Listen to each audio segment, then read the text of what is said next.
శుక్లాంబరధరం విష్ణుం శశివర్ణం చతుర్భుజం ప్రసన్నవదనం ధ్యాయేత్ సర్వవిఘ్నోపశాంతయే అగజానన పద్మార్కం గజానన మహార్నిశం అనేకదంతం భక్తానాం ఏకదంతముపాస్మహే.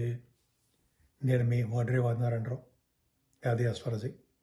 ఇప్పుడు మనం సెప్టెంబర్ 1 తారీఖు నుంచి 30వ తారీఖు వరకు కూడా 12 రాసుల వాళ్ళకి ఈ సెప్టెంబర్ నెలలో ఎలా ఉండబోతుందో తెలుసుకుందాం. మీ జాతకాలు తెలుసుకోవాలనుకుంటే 7075389589 కాల్ చేస్తే నేనే స్వయంగా లిఫ్ట్ చేసి మీతో మాట్లాడతా. మిథున రాశి సెప్టెంబర్ నెలలో మిథున రాశి వాళ్ళకి చాలా బాగుంది. ముఖ్యంగా మీ రాశిలోనే కుజుడు ఉన్నాడు. కుజుడు ఆగస్టు 27 తారీఖు నుంచి 20 తారీఖు అక్టోబర్ వరకు కూడా 45 రోజుల పాటు కుజస్తంభన అంటామండి మీ రాశిలో ఉన్నాడు. పైగా చంద్రుడితో కలిసి ఉన్నాడు. చంద్రుడు 25, 24 తారీఖులో కూడా చంద్రమంగళ యోగంతో ఉంటాడు. అసలు మిథున రాశిలో కుజుడు ఉన్నాడంటే చాలా మందికి వాళ్ళ జాతకాల రీత్యా విదేశ పర్యటన జరుగుతుంది. ఇది ఖచ్చితం. మీ జాతకంలో కూడా చూసుకోండి, విదేశాలు వెళ్ళడానికే అవకాశాలు ఎక్కువ ఉంటాయి. అంతేకాకుండా చంద్రమంగళ యోగం అంటే మీరు ఏ పనులు అనుకున్న ఆ పనుల్లో విజయం సాధించడానికి అవకాశాలు ఉన్నాయి, పట్టుదల ఎక్కువ. అంతేకాకుండా 3వ భావంలో రవితో కలిసిన బుధుడు ఉన్నాడు. అంటే 4వ తారీఖు వరకు, అంటే 5వ తారీఖు నుంచి వస్తాడండి ఆయన బుధుడు. బుధాదిత్య యోగం అంటాం మనం మీ రాశి వాళ్ళకి. బుధాదిత్య యోగం 3వ భావంలో ఉండడం వల్ల చాలా తెలివిగా ఉండడము, ధైర్యంగా ఉండడము, మీ తోబుట్టువుల వలన మీ సహాయ సహకారాలు మీ వలన వాళ్ళకి చాలా బాగుండము, కొత్త కొత్త ఆలోచనలు రావడము, ఆచరణలో పెట్టడం అనేది చాలా బాగుంటుందండి. మీకు అద్భుతమైన కాలం అని చెప్పచ్చు. అంతేకాకుండా రవి బుధుల వలన మీ సిస్టర్స్కి చాలా బాగుండడానికి అవకాశాలు ఎక్కువ ఉంటాయి. సిస్టర్స్ తెలుసుకుందండి. అంతేకాకుండా ధైర్యం ఎక్కువ, మీ తోబుట్టు వాళ్ళని చూస్తుంటారు. అలాగే 4th భావంలో మీకు అద్భుతమైన యోగం ఉందండి. రవి బుధుడు అంటే మీ రాశ్యాధిపతి ఉచ్చ స్థితిలో ఉన్నాడు. రవితో కలిసి ఉన్నాడు. 24వ తారీఖు నుంచి ఉంటాడు, సెప్టెంబర్ 24. అలాగే 17వ తారీఖు నుంచి రవి ఉంటాడు. కేతు కూడా ఉన్నాడు. అంటే ఇక్కడ ఏమవుతుంది, రవి బుధుడు బుధాదిత్య యోగం ఉంటుందండి. ఫైనాన్స్ అండ్ అకౌంట్స్ డిపార్ట్మెంట్లో ఉన్న వాళ్ళకి, అంటే సిఏ వాళ్ళకి, చార్టర్డ్ అకౌంటెంట్స్, కాస్ట్ అకౌంటెంట్స్ వాళ్ళకి చాలా బాగుంటుంది. అలాగే ఆడిటర్స్కి, మ్యాథమెటిషియన్స్కి చాలా బాగుంటుంది. రవి బుధుడు చాలా తెలివిగా ఉంటారండి మీరు. ముఖ్యంగా ఆస్ట్రాలజర్స్ అంటే జాతక బ్రహ్మలు ఉన్నారు కదా మిథున రాశిలో వాళ్ళకి నెల చాలా మంచి అవకాశాలు చాలా బాగున్నాయి. ఈ రవి బుధుల కాంబినేషన్ వల్లనే విద్యలో బాగా రాణిస్తారు. మీ తల్లిదండ్రులకు చాలా బాగుంటుంది. కేతు కూడా ఉన్నాడు కాబట్టి ఈ రవితో కలిసిన కేతు ఇస్తాడు. కేతువే రవి ఫలితాలు కూడా ఇస్తుంటాడు. అంటే మంచి ఫలితాలు, శుభ ఫలితాలు ఇవ్వడానికి అవకాశం ఎక్కువ ఉంది. అంతేకాకుండా మీకు కేతుతో కలిసిన బుధుడు అండి. ఇలా కేతుతో కలిసిన బుధుడు అంటే మతపరమైనటువంటి విశేషాల్లో మీరు ప్రజ్ఞ కనబరుస్తుంటారు. అంటే మీ మతపరమైనటువంటి, అంటే హిందూ మతంలో మనం ఎలా చేస్తుంటాము, గాయత్రి మంత్రాలు ఇవి ఉంటాయి కదా, దాన్ని డెవలప్ చేస్తుంటారు అనమాట. మతపరమైన సంబంధాల విషయాల్లో బాగా డెవలప్ అవుతారు. అలాగే గురుదృష్టి కూడా ఉండడం వల్ల చాలా అద్భుతం. అంటే 4th భావం చాలా చాలా బాగుంది. విద్యలో బాగా రాణిస్తారు. ముఖ్యంగా వ్యవసాయదారులకి చాలా బాగుంటుంది. ముఖ్యంగా 5వ స్థానంలో శుక్రుడు ఉన్నాడు. మీకు సంతాన యోగం కలుగుతుంది. మీకు అంటే పుత్రిక సంతాన యోగం, మహాలక్ష్మి ఇంట్లో రావడానికే అవకాశాలు ఉన్నాయండి. సంతాన యోగం ఉంది. అంటే 11వ తారీఖు నుంచి మీకు శుక్రుడు ఉన్నాడు కాబట్టి.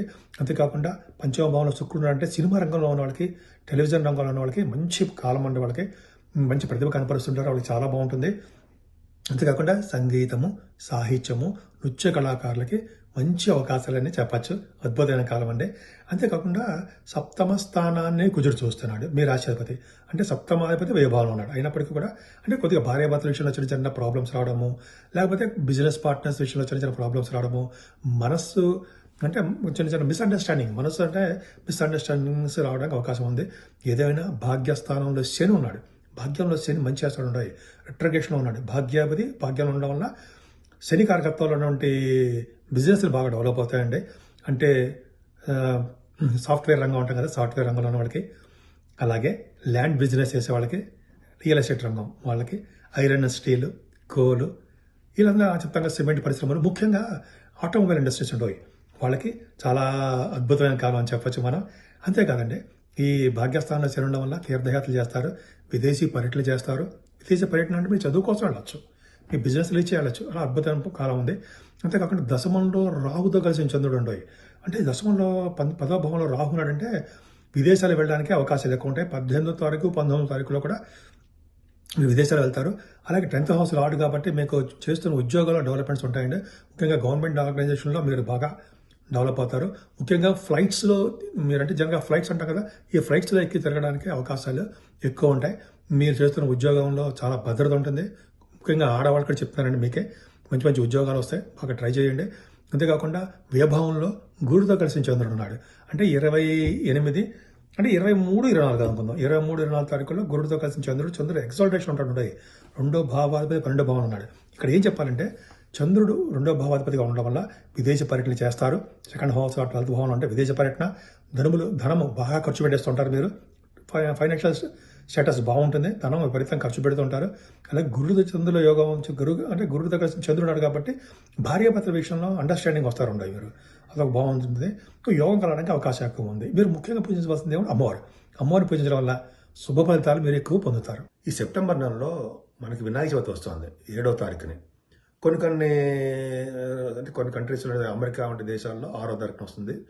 ఇండియాలో 7వ తారీఖుని శనివారం నాడు చేసుకుంటాము. వినాయకుడిని పూజించడము, ఆరాధించడము, అలాగే సమంతకమణి కథ చదివిన తర్వాత అక్షంతలు కూడా తల మీద వేసుకోవడం వలన ఆ రోజుని మీకు తెలిసిందే ఉందండి, చంద్రుని చూడడం వలన వచ్చే దోషము, నీలాపనిందలు అన్నీ తొలగిపోతాయి అని శ్రీకృష్ణ భగవానుడే మనకి ఈ కథలో కూడా చెప్పారు ఆయన.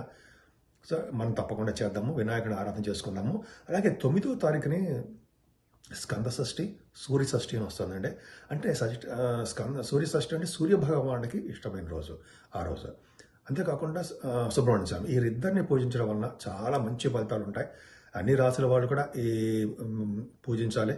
ముఖ్యంగా సూర్య భగవాను ఆరాధన చాలా చాలా మంచిదండి. అది అద్భుతమైన ఫలితాలు మనకి తప్పకుండా ఉంటాయి అన్నమాట. సూర్య భగవాన్ని ఆరాధించడము, ఆ రోజు మనకి సూర్య భగవానుడికి ఆదిత్య వ్రతం చేయడం వల్ల కూడా చాలా మంచి ఫలితాలు ఉంటాయి. ఆదిత్య వ్రతం సూర్య భగవానుడు నమస్కార పీరియడ్ కదండి ఆయన. నమస్కారం చేయడం వల్ల మంచి ఫలితాలు ఉంటాయి. అంతేకాకుండా చక్కటి ఆరోగ్యాన్ని, ఐశ్వర్యాన్ని ప్రసాదించేవాడు సూర్య భగవానుడు మాత్రమే అంటే సూర్య భగవానుడు ఇస్తాడండి. అంతేకాకుండా సుబ్రహ్మణ్య స్వామి ఆరాధన చేయడం వల్ల ఈ రోజు కూడా అంటే సుబ్రహ్మణ్య స్వామిని అలాగే సేమ్ సూర్య భగవాన్ ఆరాధన చేయడం వల్ల చాలా మంచిది. ముఖ్యంగా సుబ్రహ్మణ్య స్వామి ఆరాధన ఏంటంటే ఆయనని ఆరాధించడం వల్ల అంటే కళ్యాణం చేయించడం కానీ, లేకపోతే సుబ్రహ్మణ్య స్వామికి పూజలు చేయించడం కానీ, పుట్టలో పాలు పోయడం కానీ ఇవన్నీ ఉంటాయి కదా. అలా చేయడం వల్ల పెళ్లి కాని వాళ్ళకి పెళ్లి అవ్వడము, సంతాన భాగ్యం కలగడము, భార్యాభర్తల యొక్క అనురాగం పెరగడం మీకు తెలియదే ఉందండి. సుబ్రహ్మణ్య స్వామి ఆరాధన చేసి ఎంతో అద్భుతమైన ఫలితాలు ఉంటాయని ఒకే రోజు రావడం సూర్య భగవానుడిది, అలాగే మన సుబ్రహ్మణ్య స్వామి షష్ఠి రావడం చాలా అద్భుతం అండి. ఈరోజు వీలుంటే ఉపవాసం ఉండండి. ఉపవాసం అంటే పొద్దున టిఫిన్ చేయొచ్చు, భోజనం చేయొచ్చు, రాత్రికి మాత్రం భోజనం చేయకుండా పిండి పులిహారం ఏదో చేస్తుంటే చాలా మంచి ఫలితాలు వస్తాయి. వినాయకుడి ఆరాధన చాలా అద్భుతమైన ఫలితాలు ఉంటాయి. సూర్య షష్ఠి, స్కంద షష్ఠి అద్భుతమైన ఫలితాలు. అలాగే ఈ నెల 18వ తారీఖున అంటే మహాలయ పక్షాలు వస్తున్నాయి. మహాలయ పక్షాలు చాలా పవర్ఫుల్ కదా. అంటే పితృదేవతల్ని మనకి చాలా సంతృప్తి పరిచే రోజు అనమాట. మనం అంటే అందరూ కాదండి, తల్లిదండ్రులు లేని వాళ్ళు చేస్తారు ఇదంతా కూడా. పిండ ప్రదానం చేయడము, అలాగే దానాలు చేయడము. ఈ రోజు అంటే 15 రోజులు ఉంటుంది ఈ మహాలయ పక్షాలని. అలా చేయడం వల్ల ఏమవుతుందంటే పితృదేవత సంతోషిస్తారు. ఈ సంతోషించడం వల్ల ఏమవుతుందంటే మనకి వంశం వృద్ధి అవుతుందండి. గోత్రం వృద్ధి అవ్వడము, వంశం వృద్ధి అవ్వడం ఉంటాం కదా, ఈ వృద్ధి అవుతుంటుంది.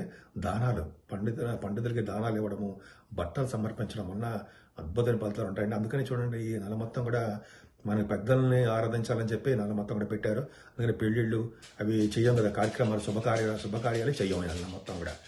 కాబట్టి మనం ఈ మహాలయ పక్షాల్లో పితృదేవతలను పూజించి తర్పణాలు, దానాలు, పిండ ప్రదానాలు ఉంటాయి కదా. తల్లిదండ్రులు లేనివాడు నేను చెప్పేది ఎవరో ఒకరు ఉన్న వాళ్ళకి చేస్తే మంచిది. మరీ ముఖ్యంగా అంటే వినాయకుడిని, సుబ్రహ్మణ్య స్వామిని, సూర్య భగవాన్ని ఆరాధన చేయడం వల్ల ఈ 12 రాశి వాళ్ళకి ఎవరైనా చేయొచ్చండి.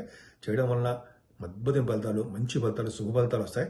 చక్కటి ఆరోగ్యవంతంగాను, ఐశ్వర్యవంతంగాను, ఎటువంటి కోర్టు కేసులు కానీ ఎటువంటి ప్రాబ్లమ్స్ లేకుండా మనశ్శాంతిగా ఆనందంగా ఉండేట్టుగా మీరు ఉండాలని ఆ సూర్య భగవాన్ని నేను మనస్ఫూర్తిగా కోరుకుంటున్నాను.